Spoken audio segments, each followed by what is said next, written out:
Assalamualaikum warahmatullahi wabarakatuh. Shalom, Om Swastiastu, Namo Buddhaya, dan salam kebajikan. Sebelumnya, terima kasih kepada Pak Yulizar karena telah memberikan kelompok kami kesempatan untuk mempresentasikan tugas besar pengganti UAS Analitika yang dimana untuk menganalisis data dari Kaggle. Sebelum mulai, izinkan kami memperkenalkan diri. Dimulai dari saya Elsa Grace dengan NIM akhir 113. Di sini saya sebagai operator utama. Sebelumnya, kami izin menjelaskan dulu bahwa kami menggunakan dataset dari Kaggle dengan judul Student Performance Prediction yang bertujuan untuk melihat faktor-faktor apa saja yang berpengaruh terhadap performa akademik siswa. Baik, untuk yang pertama di sini kami melakukan import library, di mana kami menggunakan beberapa library utama dalam analisis data kami seperti Pandas dan NumPy untuk pengolahan data, serta Matplotlib dan Seaborn untuk visualisasi data. Selanjutnya ada data loading atau load dataset, di mana kami akan mengupload dataset Kaggle kami ke dalam Google Colab yang sudah berisi data performa siswa yang mencakup nilai akademik serta beberapa faktor pendukung lainnya, yang di mana di sini kami lakukan untuk memastikan bahwa data sudah berhasil terbaca dengan benar dan siap untuk dianalisis. Selanjutnya masuk ke Exploratory Data Analysis atau EDA yang sebagai tahap awal untuk melakukan analisis data untuk dilihat modelnya dan dilihat uh, variabel statistik ya. Yang pertama, selanjutnya ada cek tipe data menggunakan fungsi info, di mana di sini dilakukan untuk mengetahui jumlah data, jumlah kolom, tipe data dari setiap variabel, serta apakah data ada yang hilang atau tidak. Bagian ini sangat penting karena akan mempengaruhi cara dalam melakukan preprocessing dan pemodelan nantinya. Selanjutnya ada cek isi baris menggunakan fungsi have, di mana pada sel ini akan ditampilkan beberapa dataset, beberapa kolom dari 5 kolom pertama untuk dilihat gambaran awalnya, apakah ada yang terlihat janggal atau sekiranya salah input. Selanjutnya ada untuk cek deskripsi statistik menggunakan fungsi describe, include all, di mana di bagian ini akan ditampilkan statistik deskriptif untuk variabel numerik. Statistik ini mencakup nilai rata-rata, nilai maksimum, minimum, serta standar deviasi. Setelah ada check missing value menggunakan check missing value ini menggunakan fungsi isna.sum ini untuk melihat apakah data ada yang kosong dan apakah nantinya dapat dipengaruhi hasil analisis dan performa modelnya untuk apakah harus dibersihkan atau uh, akan ditangani lebih lanjut. Nanti ada cek duplikasi data menggunakan fungsi duplicated plus sum, di mana fungsi ini penting untuk menganalisis data agar menghindari bias atau tetap menjaga kualitas data. Sampai masuk ke univariate analysis dalam EDA tahap pertama, di mana ini berguna untuk melakukan analisis terhadap satu variabel dalam satu waktu dengan tujuan memahami karakteristik dasar data, seperti distribusi, sebaran, serta pola masing-masing variabel sebelum dilakukan analisis lebih lanjut. Yang pertama ada distribusi data numerik yang berupa kode dan histogram, di mana nanti di sini akan ditampilkan distribusi data numerik menggunakan fungsi select the types include number. Setiap variabel akan divisualisasikan menggunakan histogram dengan jumlah bin sebanyak 30, ditambahkan kernel density estimation untuk melihat pola sebaran datanya seperti apa. Nah, visualisasi ini bertujuan untuk mengetahui bagaimana pola distribusi, apakah data cenderung menyebar merata atau berkelompok, serta indikasi adanya skewness atau outlier.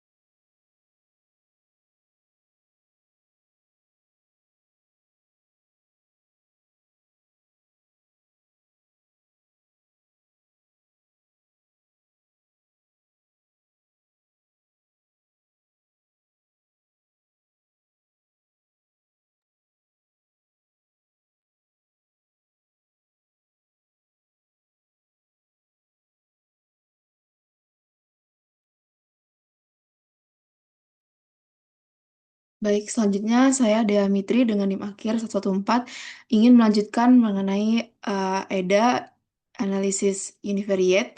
Jadi di sini distribusi data kategorikal. Bagian ini tuh membahas distribusi variabel kategorikal yang terdapat dalam dataset.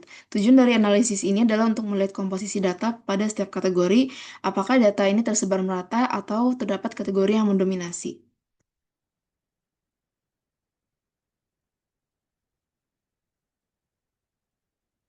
Oke, untuk variabel kategorikal yang dianalisis itu meliputi gender, parental support, dan online classes taken. Jadi pertama di sini di distribusi gender, ini tuh menunjukkan distribusi data berdasarkan gender. Dari grafik ini terlihat bahwa jumlah siswa laki-laki sedikit lebih banyak dibandingkan dengan perempuan. Namun perbedaannya tidak terlalu jauh sehingga secara umum distribusi gender dalam dataset ini relatif seimbang. Keseimbangan distribusi gender ini cukup baik karena mengurangi potensi bias analisis yang disebabkan oleh dominasi salah satu gender. Yang kedua yaitu distribusi parental support. Grafik berikut ini menunjukkan distribusi tingkat parental support yang dibagi ke dalam tiga kategori yaitu high, medium, dan low. Dari grafik ini terlihat bahwa kategori high memiliki jumlah siswa paling banyak, diikuti oleh kategori medium, dan kategori low yang memiliki jumlah paling sedikit. Meskipun terdapat perbedaan jumlah antar kategori, distribusi parental support ini masih cukup proporsional karena ketiga kategori ini tetap terwakili dengan baik di dalam dataset. Hal ini penting karena memungkinkan kita untuk menganalisis pengaruh tingkat dukungan orang tua terhadap performa akademik tanpa kehilangan representasi pada salah satu kategori. Dan yang ketiga ini adalah distribusi classes taken. Grafik ini menunjukkan bahwa distribusi variabel online classes taken yang memiliki dua kategori yaitu true dan false. Dari grafik ini terlihat bahwa jumlah siswa yang mengikuti kelas online dan yang tidak mengikuti kelas online hampir seimbang. Walaupun kategori true mungkin terlihat lebih dominan. Distribusi yang hampir seimbang ini menunjukkan bahwa pengalaman pembelajaran online dialami oleh sebagian besar siswa, namun masih terdapat juga kelompok siswa yang tidak mengikuti kelas online. Kondisi ini cukup ideal untuk analisis lanjutan karena memungkinkan perbandingan performa akademik antara siswa yang mengikuti kelas online dan yang tidak. Oke, selanjutnya bivariate analysis. Setelah sebelumnya kita menganalisis masing-masing variabel secara terpisah, kita selanjutnya akan menganalisis mengenai bivariate analysis, yaitu analisis yang melibatkan dua variabel sekaligus. Tujuan dari analisis ini adalah untuk melihat hubungan, pola, dan kecenderungan antara variabel independen dengan final grade sebagai indikator performa akademik. Di sini yang pertama yaitu adalah study hours per week versus final grade. Jadi grafik ini menunjukkan hubungan antara study hours dan final grade. Dari scatter plot ini dapat dilihat bahwa tidak terdapat pola linear yang sangat kuat antara jam belajar per minggu dan ini. Namun terdapat kecenderungan bahwa siswa dengan jam belajar lebih tinggi cenderung memiliki nilai akhir yang berada di rentang menengah hingga tinggi. Meskipun begitu, pada jam belajar yang sama, nilai akhir siswa yang masih cukup bervariasi. Hal ini menunjukkan bahwa jam belajar bukan satu-satunya faktor penentu nilai akhir, tetapi tetap memiliki kontribusi tertentu. Oke, yang kedua, attendance rate versus final grade. Dari grafik ini terlihat bahwa siswa dengan tingkat kehadiran lebih tinggi, khususnya di nilai antara 85-90% cenderung memiliki nilai akhir yang lebih baik. Sebaliknya pada pola tingkat kehadiran yang lebih rendah, nilai siswa akan terlihat lebih menyebar. Ini menunjukkan bahwa kehadiran memiliki hubungan yang lebih konsisten terhadap performa dibandingkan jam belajar. Oke, next adalah distribution of final grades by gender. Ini yang dengan menggunakan box plot. Dari box plot ini terlihat bahwa median nilai akhir siswa laki-laki dan perempuan relatif sama, yaitu berada di sekitar nilai tengah yang serupa. Sebaran nilai pada kedua gender ini juga hampir sama, baik dari rentang minimum sampai maksimum maupun interquartile range. Hal ini menunjukkan bahwa tidak terdapat perbedaan signifikan performa akademik berdasarkan gender pada dataset ini. Oke, yang selanjutnya yaitu uh, average final grade by parental support. Dari grafik ini terlihat juga bahwa perbedaan rata-rata nilai antar kategori parental support tidak terlalu jauh, namun terdapat kecenderungan bahwa siswa dengan dukungan orang tua tingkat medium dan low memiliki rata-rata nilai yang sedikit lebih tinggi dibandingkan kategori lainnya. Walaupun perbedaan tidak ekstrim, parabel ini tetap menarik karena menunjukkan bahwa dukungan orang tua berpotensi memengaruhi performa akademik meskipun tidak secara dominan. Oke, next. average study hours per week by parental support. Di sini terlihat bahwa siswa dengan tingkat dukungan orang tua medium dan low memiliki rata-rata jam belajar yang relatif lebih tinggi dibandingkan kategori lainnya. Hal ini menunjukkan bahwa dukungan orang tua dapat memengaruhi kebiasaan belajar siswa yang secara tidak langsung dapat berdampak pada nilai akhir. Dan yang terakhir adalah correlation matrix. Jadi grafik ini dapat dilihat bahwa tidak terdapat korelasi yang kuat antara sebagian besar variabel dengan final grade. Nilai korelasi yang muncul umumnya berada di kisaran rendah, yaitu mendekati 0. Tapi di sini ada yang lumayan menarik. Di sini di attendance dan juga study hours ada kecenderungan berlawanan arah yang cukup terlihat meskipun memang tidak terlalu kuat. Secara keseluruhan, hasil ini menunjukkan bahwa performa akademik dipengaruhi oleh kombinasi banyak faktor, bukan hanya salah satu variabel tunggal.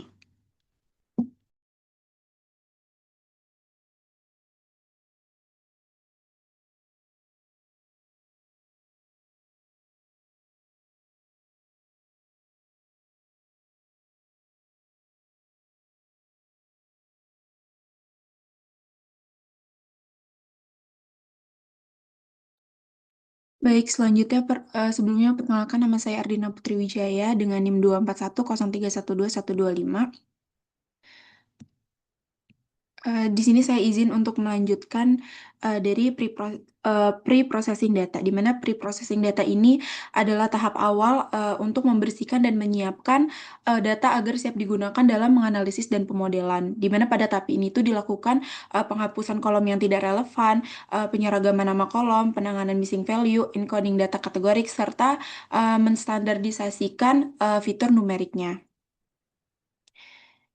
Nah, selanjutnya ada fitur engineering, di mana ini adalah proses mengolah dan menyesuaikan fitur agar lebih informatif dan optimal untuk digunakan dalam pemodelan. Di mana pada penelitian ini, fitur engineering ini dilakukan melalui encoding data kategorik dan standarisasi data kategorik fitur numerik agar setiap fitur itu memiliki pengaruh yang seimbang terhadap modelnya.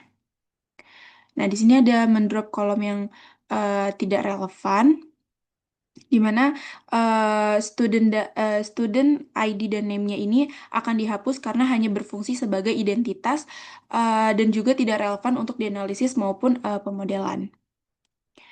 Selanjutnya ada drop kolom yang noisy atau tidak jelas skalanya, di mana kolom study hours dan attendance persen ini juga dihapus karena memiliki potensi redundansi dan skala yang tidak konsisten dibandingkan dengan fitur utama yang digunakan. Selanjutnya di codingan ini itu fungsi df.info tutup kurung buka kurung ini digunakan untuk mengecek apakah struktur dataset, tipe data, dan keberadaan missing value-nya ini setelah dilakukan pre-processing. Selanjutnya ada mengganti nama agar memiliki format yang sama. Nah, di sini itu nama kolomnya diubah agar lebih konsisten dan juga memudahkan dalam proses analisis serta pemodelan. Baik, di langkah ini itu untuk memastikan bahwa formatnya itu, format nama kolomnya itu sudah seragam sehingga memudahkan untuk melanjutkan proses analisis lanjutan dan pemodelan. Selanjutnya ada menghandling missing value, di mana ini ditangani dengan mengisi median untuk data numerik dan modus untuk data kategorik agar dataset ini siap digunakan dalam pemodelan. Nah, di bawahnya ini setelah penanganan missing value, seluruh kolom ini telah lengkap tanpa nilai kosong sehingga dataset siap untuk diproses pada tahap selanjutnya. Baik, selanjutnya ada check outliers, di mana yang pertama itu ada box plot of attendance rate, di mana outlier ini mempresentasikan bahwa siswa dengan kehadiran yang ekstrim, namun masih masuk akal secara konteks untuk ditindaklanjuti secara akademik. Yang selanjutnya ada box plot of study hours per week, di mana ini outlier pada jam belajar ini tuh mencerminkan adanya perbedaan kebiasaan belajar antar siswa, namun tidak langsung dihapus karena masih relevan secara logis untuk dianalisis. Selanjutnya ada box plot of previous grade, di mana ini mencerminkan adanya perbedaan kemampuan akademik siswa dan juga box plot of previous grade ini masih bisa dipertahankan. Selanjutnya ada box plot of extracurricular activities, di mana variabel ini tidak memiliki outlier yang signifikan karena sifat datanya itu kategorik. Selanjutnya ada box plot of final grade, di mana outlier pada final grade ini mencerminkan bahwa terdapat performa yang ekstrim siswa dan tetap dipertahankan karena merupakan kondisi yang relevan dan juga nyata. Selanjutnya ada standarisasi di mana ini dilakukan untuk menyamakan skala fitur numerik agar model dapat bekerja secara lebih optimal. Nah, di mana kode ini tuh digunakan untuk menstandarisasi fitur numerik dengan robust scalar agar tahan terhadap outlier tanpa mengubah variabel yang ditargetkan. Selanjutnya ada histogram sebelum standarisasi. Di sini ada histogram sebelum standarisasi attendance rate, di mana sebagian besar ini bisa kita lihat sebagian besar siswa memiliki tingkat kehadiran yang tinggi, sehingga distribusi datanya itu cenderung terkonsentrasi pada nilai atas dan tidak merata. Di mana implikasinya itu ada dua, yang pertama ada variasi kehadirannya itu relatif kecil dan kehadiran tinggi merupakan kondisi umum pada dataset. Selanjutnya ada histogram sebelum standarisasi study hours per week, di mana dari histogram ini menunjukkan bahwa jam belajar siswa ini memiliki variasi yang cukup besar dengan sebagian kecil siswa belajar jauh lebih lama dibandingkan mayoritas. Di mana implikasinya juga ada dua, yang pertama itu ada distribusi tidak merata dan yang kedua terdapat perbedaan signifikan dalam kebiasaan belajar antar siswa.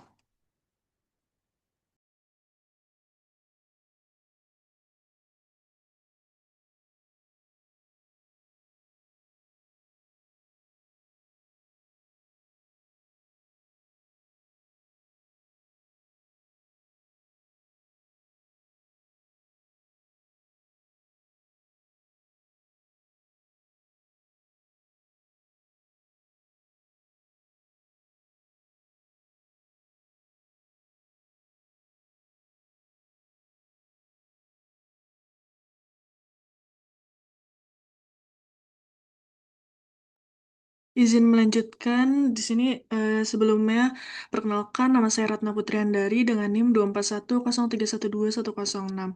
Di sini saya akan menjelaskan histogram standarisasi previous grade.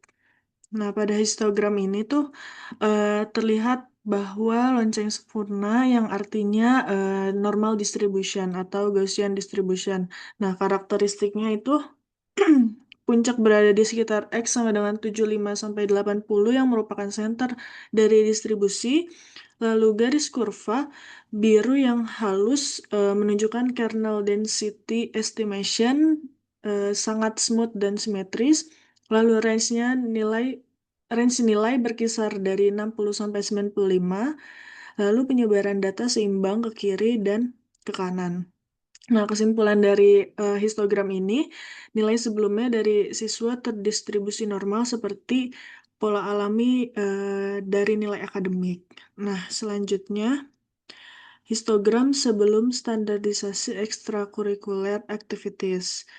Nah, pada histogram ini terlihat bahwa ada 3 puncak utama yang disebut multimodal distribution, yang artinya bar tertinggi berada di X sama dengan 1,0 dengan jumlah siswa sekitar 330 orang. Bar kedua ada di X sama dengan 2,0 dengan jumlah sekitar 265 siswa. Bar ketiga ada di X sama dengan 3,0 dengan jumlah sekitar 210 siswa. Bar terendah ada di X sama dengan 0,0 dengan hanya 195 siswa. Nah, kesimpulannya yaitu siswa terpolarisasi menjadi 3 kelompok berdasarkan level aktivitas ekstrakurikuler mereka. Nah, grafik yang terakhir yaitu histogram sebelum standarisasi final grade. Nah, pada histogram ini yang terpenting karena target yang kita ingin prediksi. Nah, karakteristiknya itu puncak berada di sekitar X sama dengan 85 sampai 90, lebih tinggi dari previous grade. Bentuk lonceng seperti normal distribution tapi sedikit miring ke kanan. Range berada 60 sampai 95 sama seperti previous grade. Lalu mayoritas nilai siswa ada di range 85 sampai 95.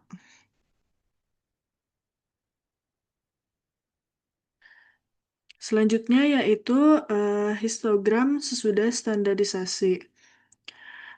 Setelah dilakukan standarisasi menggunakan robust scalar, seluruh distribusi data menjadi terpusat di sekitar 0 dan memiliki skala yang relatif seragam. Hal ini penting agar tidak ada fitur yang mendominasi model hanya karena perbedaan skala nilai.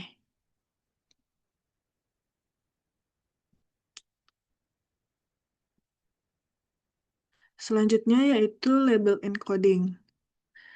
Nah, pada label encoding ini dilakukan untuk mengubah variabel kategorikal menjadi numerik, karena algoritma machine learning hanya dapat memproses data dalam bentuk angka.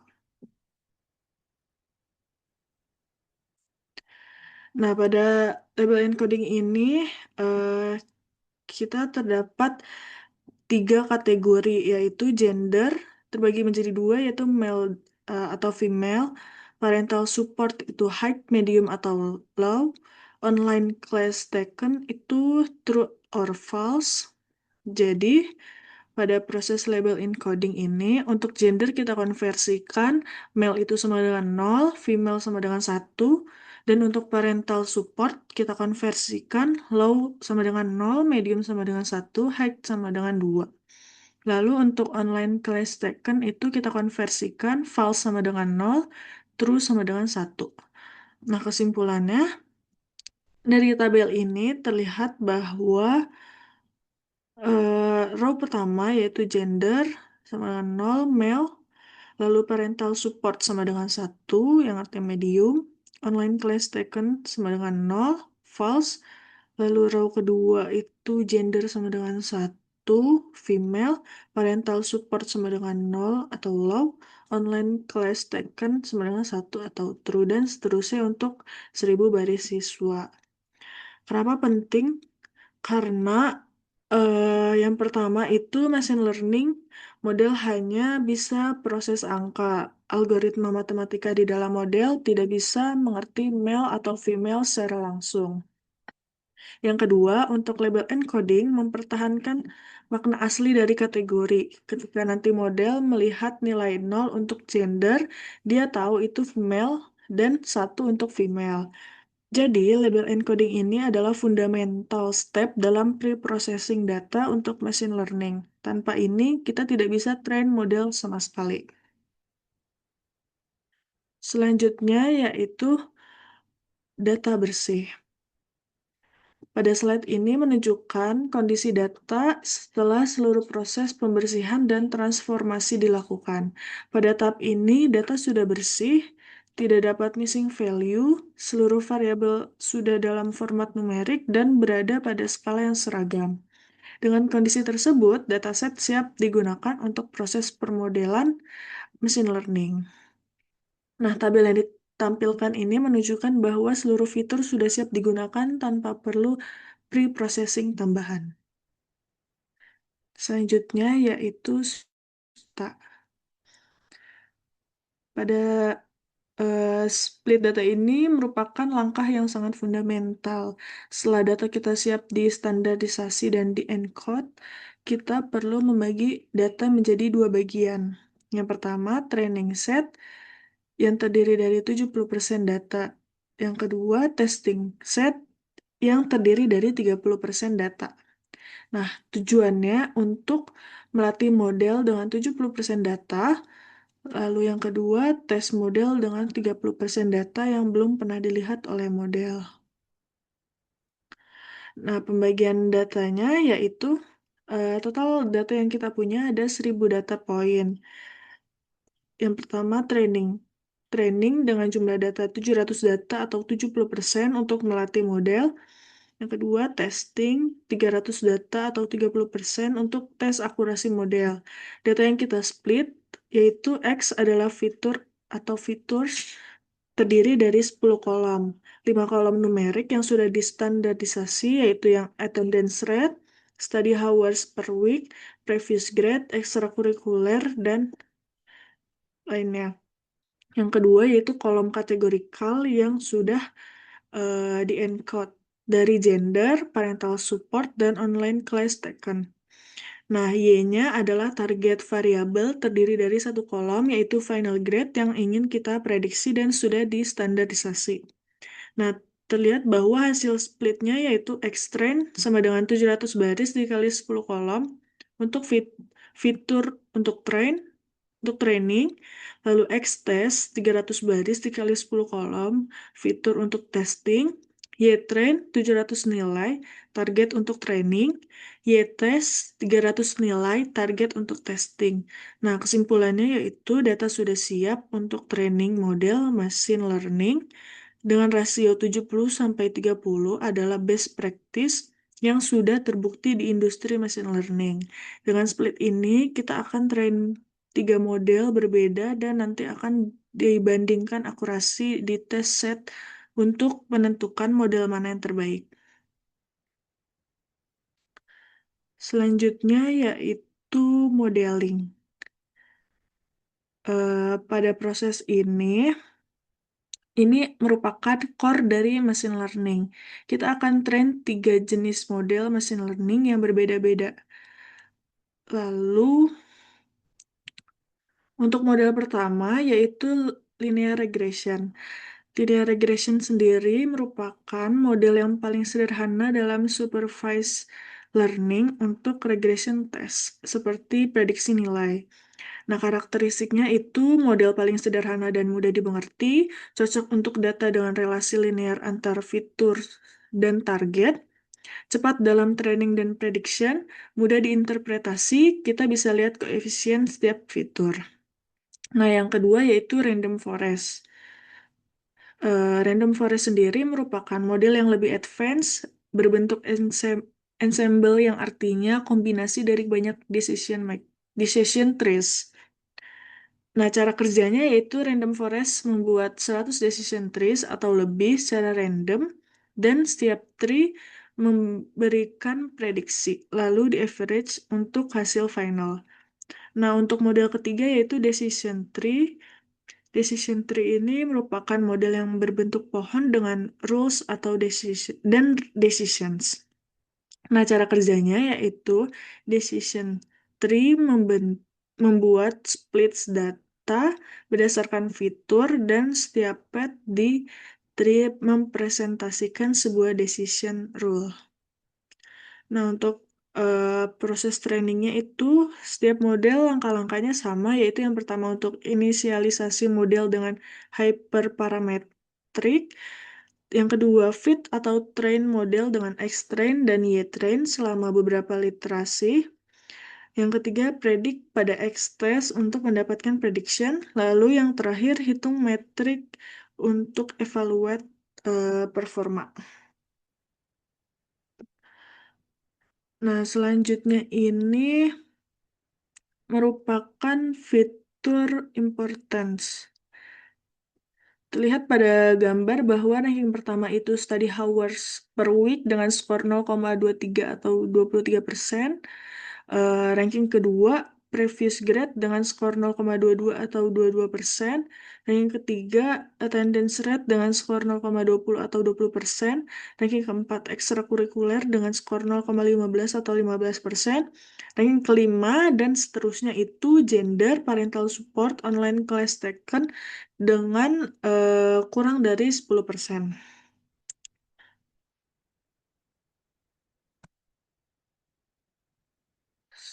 Berikut ini merupakan contoh dari penggunaan modeling ini. Nah, contoh penerapan model untuk memprediksi nilai akhir seorang siswa berdasarkan data yang diinput. Model akan menghasilkan nilai prediksi yang menunjukkan estimasi performa akademik siswa di masa yang mendatang. Nah, kesimpulannya itu berdasarkan seluruh tahapan yang telah dilakukan, dapat disimpulkan bahwa pre-processing yang tepat dan pemilihan model yang sesuai mampu menghasilkan sistem prediksi nilai siswa yang cukup akurat. Model ini dapat digunakan sebagai alat bantu pengambilan keputusan dalam bidang pendidikan. Sekian dari kelompok 3. Maaf jika ada salah bicara atau Salah kata. Cukup sekian. Wassalamualaikum warahmatullahi wabarakatuh.